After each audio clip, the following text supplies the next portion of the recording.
That's our next presentation. Lori Hairrell from USA. So we're ready to listen to you now. So you can. All right. Thank you, Ms. for that introduction. Well, I just want to thank the Alliance for inviting me to present at the webinar today. And just to share a little bit about ROW Foundation, and just to let you know that we're committed to improving epilepsy care in under-resourced areas of the whole world, Africa and many other places as well. And we've worked with many dedicated individuals to develop strong partnerships with hospitals, clinics, and epilepsy associations throughout Africa. And I'm happy to see a couple partners and friends here in the webinar today. And this is just an overview of the presentation today. Tell you about the vision of our organization and of our founder, and how our organization is a little bit unique. We have a unique model for sustainable philanthropy. We intend to be here for the long haul and continue to meet new partners and grow alongside other organizations that are working in global epilepsy. I'll highlight our program areas. We have very specific types of programs that we can and cannot fund. So we'll kind of highlight what our main focus is. And then I'd like to share a few partner highlights in Africa, some places where we're collaborating with all different types of organizations within Africa, and also organizations that work at the global level but have many existing programs in Africa. And then I'll let you know how to get in touch with me, and if you have any further questions, discussions beyond today's presentation. So ROW Foundation exists to improve the lives of people living with epilepsy. And we also work a little bit with some of the associated psychiatric disorders that are comorbid with epilepsy. And our focus is in under-resourced areas of the world. Most of that is in low and middle income countries. But we do work, for example, on a limited basis in the United States. There are areas where access to epilepsy care is difficult, for instance, in rural areas of the United States. And we envision a future where the best treatments are available to all people at all times in all the world. As you all know, it's not a level playing field, and that's kind of what drove our founder to start the ROW Foundation, and also a partner organization that assists our work.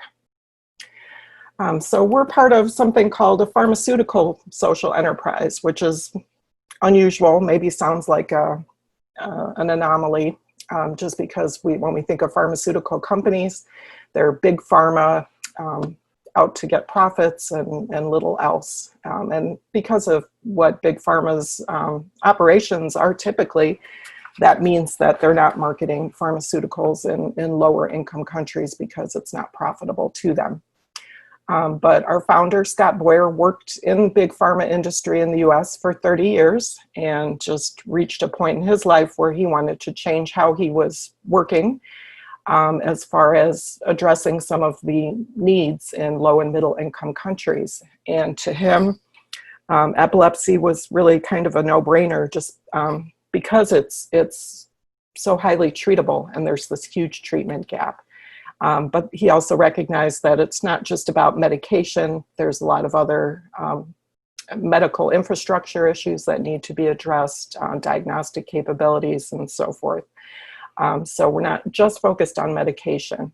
So OWP Pharmaceuticals, however, is a for-profit pharma company here in the US, and they develop and market products that are available for by prescription for epilepsy and psychiatric patients in the US. But the good news is it's a win-win. It's a win for low and middle income countries, but it's also a win for patients in the US because these are branded generic products and they are available at generic pricing to patients here. So we're not overcharging patients in the US to fund the work. We're a relatively young organization founded in 2014. And we're still in a growth mode. We have been able to increase what we've done since our first grant in 2015. But it's still a growth process. And so we're kind of more focused on medication at the moment, but we've been able to fund some other programs as well. And we expect that to really increase in the years to come because OWP is diversifying their product line. But they generously donate all the medication that we're able to grant on an ongoing basis. They're very committed to that. Over time, ROW Foundation will actually become a majority shareholder in the company, OWP Pharmaceuticals. And that's a strategy so that the company cannot be taken over by another pharmaceutical company and end the mission. We want to see that this model continues well into the future. Our founder always says he wants this to go on long after he's left the earth. And then they also have a plan to just a donation of 10% of their profits in the future. They're still at a point, you know, they're profitable, but, you know, because of the investment into future products, it's the growth curve hasn't taken off quite yet, but we're able to do good things now and expect to do more in the future. So ROW Foundation is a US private foundation or a 501c3 nonprofit recognized by the US government. And we specifically address epilepsy and some psychiatric conditions in under-resourced areas. We do that in two main ways: funding programs. We don't have personnel in these countries around the world. We're a funding foundation, so we support local organizations, whether it be hospitals, and that can be private, public, government, university teaching hospitals, small clinics, epilepsy associations, and others who are doing epilepsy-related programs in low and middle income countries. And then we also have the medication grants. So we have training partners and healthcare partners that we fund and support, and that provides and yields diagnosis and treatment for people living with epilepsy in low income areas. There's our team, and just wanted to share this with you. I can remember I've been with the organization for over 5 years now, and every year we do a team photo to share for International Epilepsy Day, just to lend our support to that cause because we're so focused on international epilepsy. The first year, 2016, that we took a team photo for International Epilepsy Day, there were 7 of us. And so our team has grown quite a bit, as you can see. We've got our 2 founders pictured there, also the staff from ROW Foundation, which is kind of just 2 people right now. And then the rest is staff from OWP Pharmaceuticals, their leadership team, their sales team, and their operations team. So they extend their good wishes to all of you. And they love, we do a meeting every other month that's hosted by ROW Foundation, kind of a town hall, and we like to we've introduced several of our partners that work abroad in epilepsy and kind of bring that to the OWP staff to kind of show the importance of the work that they're doing, marketing pharmaceuticals here in the US and the good works around the world that yields. So our 3 main program areas are providing training for healthcare providers, and that can be physicians, nurses, neurodiagnosticians, and also community health workers. And I'll talk more about community health workers later on in the presentation. And diagnosis of epilepsy in the form of providing EEG equipment and telemedicine for diagnosis of epilepsy, and I'll speak more about that in detail with our main telemedicine partner. And then treatment grants through the medication donated by OWP. In epilepsy, they have Roipra, which is a branded generic levetiracetam product that's comparable to Keppra. And then Subvanite, which is branded generic lamotrigine, equivalent to Lamictal, common brand that we are aware of. And however, they offer novel products. They have maintenance doses, but then they have titration kits to help initiate patients safely. We grant Subvanite on a more limited basis just because that's a medication that has more potential for adverse side effects. So we screen those requests very carefully and want to make sure that patient safety is at the top of the agenda. And as I mentioned earlier, we partner with local organizations worldwide and do that to maximize our impact.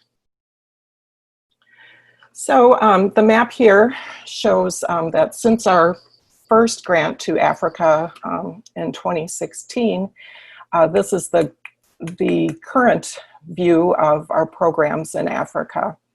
And you'll see the different colors. I didn't post a key in here, but we've got the green countries are kind of one-time programs, training typically, but also diagnosis where we have made a grant and then we're not closely connected to the ongoing work of that program. And then the blue countries are ongoing projects, and purple is where countries where we have multiple programs happening. And so most of those are ongoing. So just to highlight, we've funded training programs in Ethiopia, 2 programs in Nigeria, also for Sierra Leone, Zambia, and Zimbabwe. And then EEG units that we've granted, those have been placed in Kenya, Sudan, and Uganda. And I'll talk about plans for a couple more of those to happen still this year. And then we furnish ongoing treatment grants to 17 different partners working in 10 countries. And then just for the remainder of the year, we're expecting to be able to fund EEG units for our 2 current Sierra Leone partners, and then have some other treatment partnerships in the works, and they may start this year or early next year. See how those progress. Okay, just to feature some of our partner highlights, I'm gonna give you 4 sample partnerships of programs that we're involved in. First being Global Organization for Health Education. Some of you may have met Tigo Daniel DeJoyam. He's from Cameroon originally, but he works in the US as a neurodiagnostician and has begun a US nonprofit that works to deliver professional level training in neurodiagnostics. And so they do that through online courses and also their network of volunteer professionals to provide education to people in developing nations. And they do have a big focus in Africa. I'd say that's the majority of their partnerships are in Africa. So we have funded GOHI programs in Ethiopia by providing some textbooks for a neurodiagnostic library at Mekelle University. We also funded GOHI trainers to attend the inaugural meeting in 2018 of a new organization called the African Neurophysiological Society. That's a group to promote from within Africa and promote the occupation of neurodiagnostics and really bring it to a professional level. And in fact, they have successfully done that. 2 of the students who came up through the Ethiopia program are now recognized as ABRET certified neurodiagnosticians. And ABRET is kind of the international credentialing or certification board. And so that's a proud achievement to have those first 2 come from Africa. And so, and then we've also funded, you can see in the photo, that's Elsa. She's a neurodiagnostician in South Africa.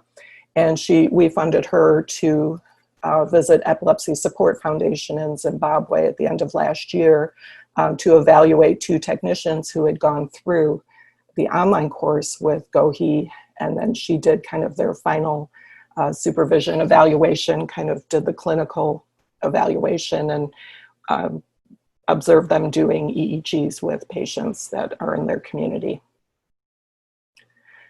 I mentioned training of community health workers. And so we've worked on a program that uses CHWs to deliver pediatric epilepsy care in Zambia. This is a pilot project launched by Boston Children's Hospital, and ROW was able to fund that through a very generous donor who we've worked with on multiple programs And she was very interested in the community health worker model. As we know, there won't ever be enough specialists to address epilepsy all throughout Africa. And so community health workers, along with other mid-level professionals, are another option to deliver epilepsy care, especially in hard-to-reach areas where people don't have access to, a major hospital. So the site of the study is Linda Compound. It's a peri-urban area outside of Lusaka, and they don't have easy access. They can travel into Lusaka if they're referred for more specialist care at the teaching hospital, the university. But the CHWs were trained with a customized WHO MH-GAP epilepsy module, specifically for CHWs, and then contextualized for rural Zambia or outer Zambia. And then, so the program is in session now. They've been a little bit delayed by COVID and have had to alter their mode of providing care, but we've extended the program. It'll probably run through 2022. But meanwhile, they have enrolled 40 families, and they do conduct home visits on a more limited basis now, but when COVID restrictions lift some, they'll be able to hopefully resume their normal activities. But those include assessing their seizure history of the child, the family's understanding of epilepsy, and then referrals if needed to the hospital, and then medication distribution, which is an important factor right now because they're using, the CHWs are delivering medication. They're outfitted with PPE and can safely deliver medication rather than having families visit a clinic to pick up medication for their children. And that study will be published at its end. The hope is that this is a good model that can be used in other countries, also throughout Zambia. So this is a pilot study to kind of assess how well this can work and make adjustments moving forward. Another partner we work with is the Purple Bench Initiative in Uganda. Some of you may be acquainted with Nina Mago, the founder, and they're kind of focused on the awareness campaigns, but they also provide support groups and have programs for caregivers. And Purple Bench was selected for ROW Foundation's 2020 Amanda Award.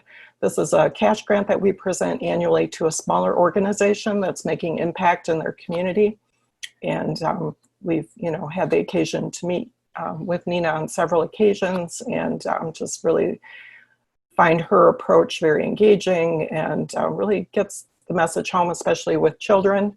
But she does work with people of all ages, a lot of school programs, but then also community programs with community leaders and parents. And she just shares her story in a compelling way. She's had the opportunity to know what it's like to live with epilepsy in two very different countries. She spent some of her childhood in Russia and had a very positive experience. Even though she had epilepsy, she wasn't aware that there was really stigma about it until she moved back to Uganda at the age of about 12 or 13 and just found a very different scenario in her community. Nina was also the 2019 IBE Golden Light Award winner for Africa. And then this year she organized Uganda's first national recognition of International Epilepsy Day. So we look forward to hopefully partnering some more in the future, but we're glad to support her this year. Now in the diagnosis program area, I just want to feature one of our main partners in that. Prior to meeting TeleEeg, we have funded some hospital workstations for various hospitals around the world. But as we all know, they're very costly and not appropriate for every setting. And so we became introduced to TeleEeg, which is a UK charity, and they provide epilepsy diagnosis by telemedicine. So they provide basic EEG equipment. They provide training on its use and then provide ongoing EEG reading service through their network of 70, actually over 70 now, volunteer neurologists in the US, in the UK, in Asia, Egypt. I think they have someone working there. And they have 45 clinics that they've installed to date. It might even be higher by now. And over 10,000 EEG studies have been read by their volunteers, and then providing a treatment plan to the clinical site. And then we believe that the combination of TeleEEG's diagnostic capacity plus ROW Foundation medication grants is a really good care package to deliver in under-reserved regions, especially this model can be used in rural areas. This photo was taken in the DRC at Dr. Kazadi's clinic. We started in April this year providing medication support from ROW Foundation to ASLEC, Epilepsy Foundation, and then we introduced Dr. Kazadi to TeleEEG, and he was able to get a clinic installed very quickly. They have different ways of deploying clinics. Very often it involves people traveling to do the installation and training. But Dr. Kazadi was able to receive the equipment, set it up, and then did some remote training through one of their employees who was able to actually answer his questions in French. So it was very helpful to him. And their clinic is up and running. So if you have questions about how that's worked, I'm sure he'd be happy to tell you about that.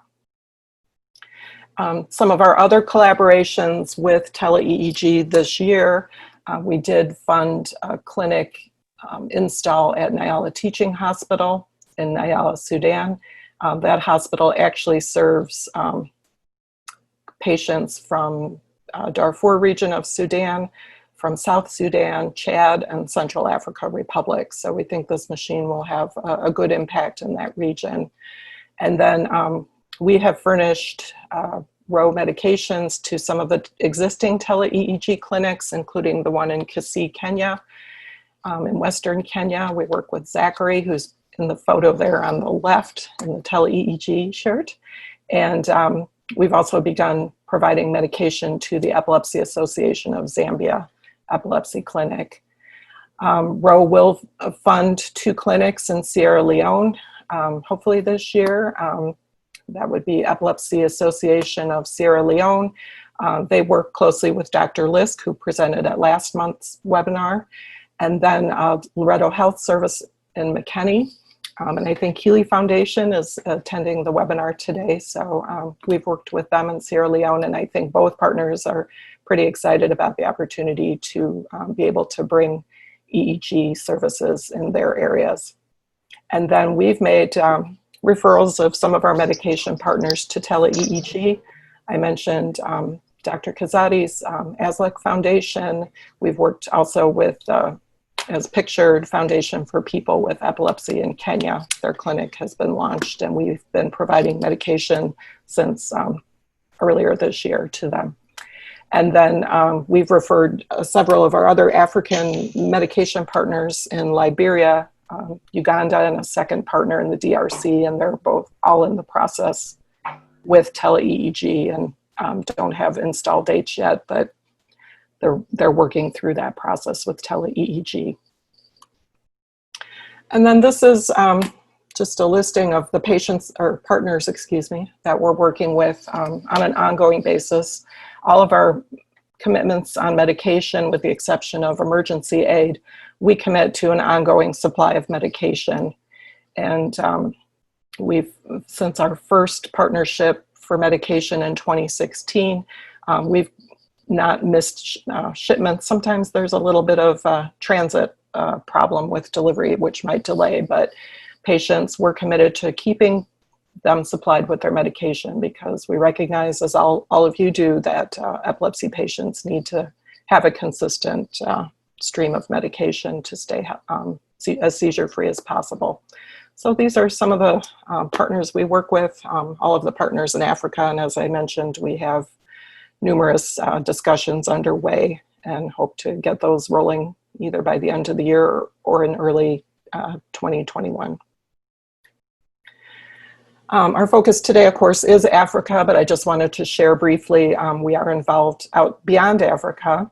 We've granted EEG equipment to 6 hospitals in Armenia, Republic of Georgia, which is near Armenia, India, and Suriname in South America.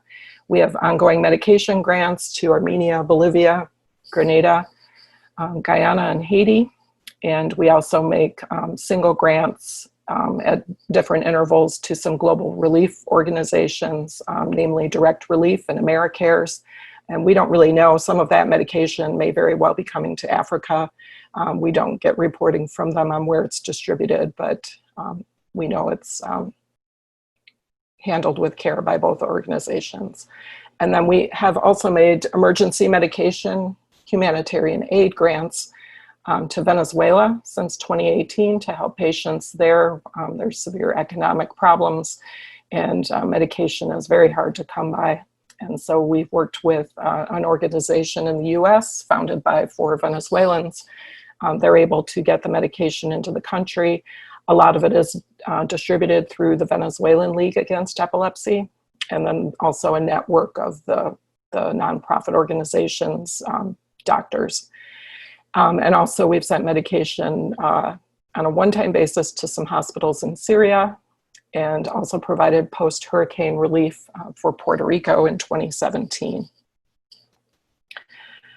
So that's the end of our program, but I just want to invite you to connect with us. You can visit our website, rowpharma.org.